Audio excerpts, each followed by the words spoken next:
Hey guys, this is Traci Brown, Mike's wife, and she's another good person I like to talk to. So today, Traci, we're going to be asking questions about faith and like Jesus and God. Great. Okay, are you ready? Yes, I am. All right. So the first question is, what does God/Jesus mean to you? He means a lot of things, and I think in different seasons he means things. And in this particular season, I've really hung on to him being an instrument of peace in my life. So I've just been walking through a lot of things in the last year or so where he's really just been a very peaceful place in my day, if you want to say that. So he's a father, he's a mentor, he's a guide. Most things I would say he's my father and my best friend, and so I go to him with everything. All right.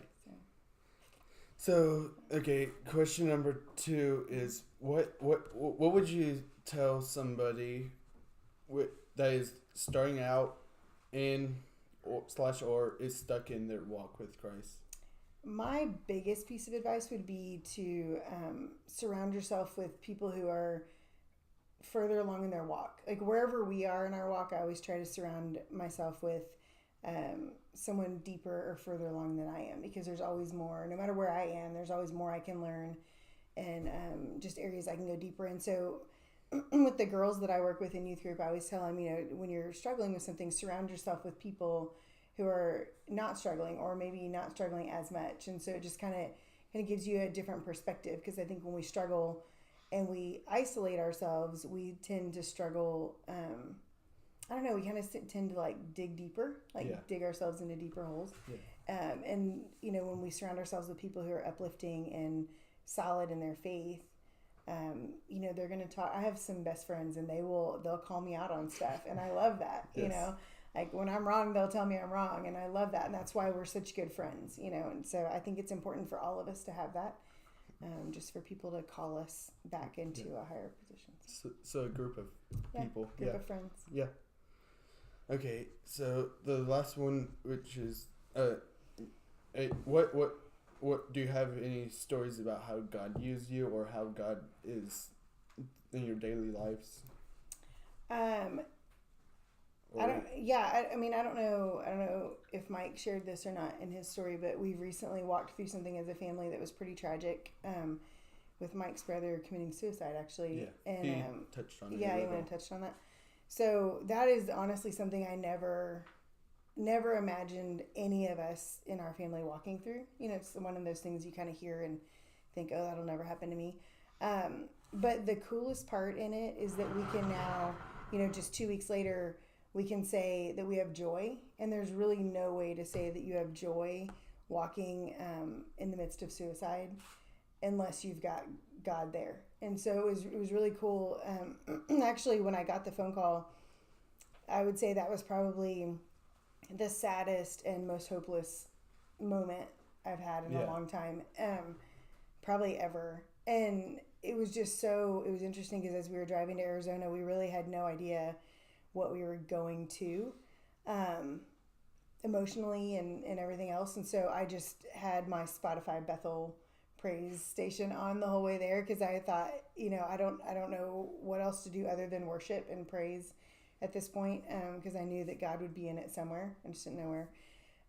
And so it was really cool to see God literally tangibly move every single day through that whole week of what really should have been mourning, just deep mourning, really became a week of joy. And it's just, there's really no other way to explain that other than Jesus was right there in the whole thing, and he's a redeeming God. I say that a lot, like that we serve a mighty redeemer. And I truly believe that he redeemed that moment, like something that Satan meant to destroy us, meant to hurt us really, really bad. God came in and redeemed that moment and used it for his glory. So that's really cool. All right. So, speaking about him like taking his life, has that like changed your thoughts or sights on committing suicide? Like, has it It has. We learned a lot when we were there. He was mentally ill. He was bipolar, and that was something that none of us really knew a whole lot about going into this. And we've learned a lot about it because we've tried to gain some knowledge. And one of the cool things that we learned was we got to speak to someone who had actually tried to take her own life and is still alive today. And so she was able to kind of share with us that moment that, because one of Mike's questions was what differentiates someone from doing it, like going all the way with that action versus someone who just has that thought but then doesn't act on it. And she said it's very much like when if you're trapped in a burning building and everything's falling down around you and you see no way out and it's just horrible pain and sadness and just desperation, and then all of a sudden you see like a pinhole of light through a window and your only thought is, I just have to get through that window.